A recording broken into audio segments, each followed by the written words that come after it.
සල්ලි නැතුව කරන්න පුළුවන් පින්කම් ඕන තරම් තියෙනවා. අපේ පින්වතුන් ඔය ඉඩකඩ තියෙන වෙලාවක යන්නකො පින්වතුනි තමන්ගේ ගමේ පන්සලට ගිහිල්ලා පැයක් බෝමලු වතු ගන්නකො.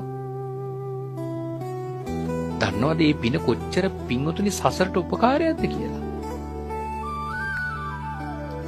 නිවන් දකින්නම පින්වතුනි උපකාරයක් වෙන පිනක් තමයි බෝමලුවක් අමදිනවා කියන එක වතාවක්.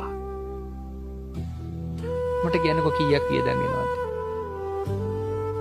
පන්සලේ හාමුදුරුවෝ මොකෝ ටිකට් පොතක් යන් ටිකට් කඩනවද? පැයකට මෙච්චරයි.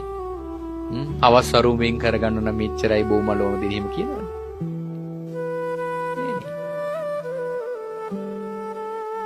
කියලා තියෙන භාග්‍යතුන් වහන්සේ පින්වතුනි එක වතාවක් බෝමලු ඇමැද්දෝ තානිසංස 5ක් ලැබෙනවා.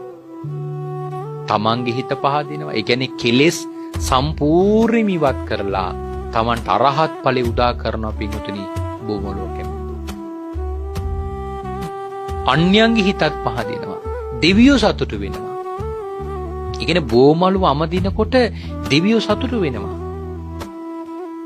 දෙවියෝ ප්‍රීතියටපත් වෙනවා.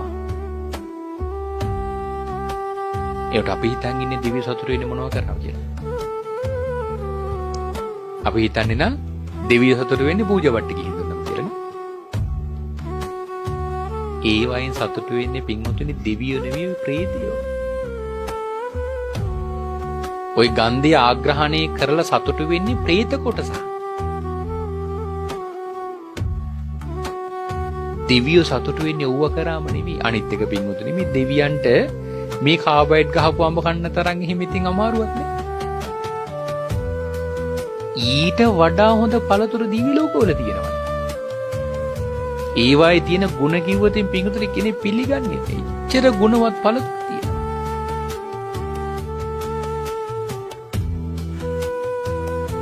දෙවියෝ සතුටු වෙන්නේ ඕව කරාම නෙමෙයි මෙන්න දෙවියෝ සතුටු වෙන දේවල් බෝමලු ඇමැද්දම චෛත්‍ය මලු ඇමැද්දම විහාරය ඇමැද්දම දිව්‍ය සතුටු වෙනවා. ඒවයි අරක්ගත දිව්‍ය සතුටු වෙනවා.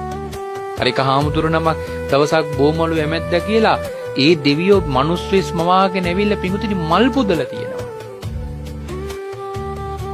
පිඟුතුනි යන්න ජීවිතේ තමන් බෝමලුවක් අමදින්න චෛත්‍ය මලුවක් අමදින්න විහාරයක් අමදින්න ඒ තැන්වලින් අරක්ගත දිවුරු සතුටු වෙලා තමන්ගේ හිත්වල තියෙන බලාපොරොත්තු ප්‍රාර්ථනා පිංගුතුනි ඉටු කරලා දෙනවා ඒ දෙවිවරු. උදව් කරනවා.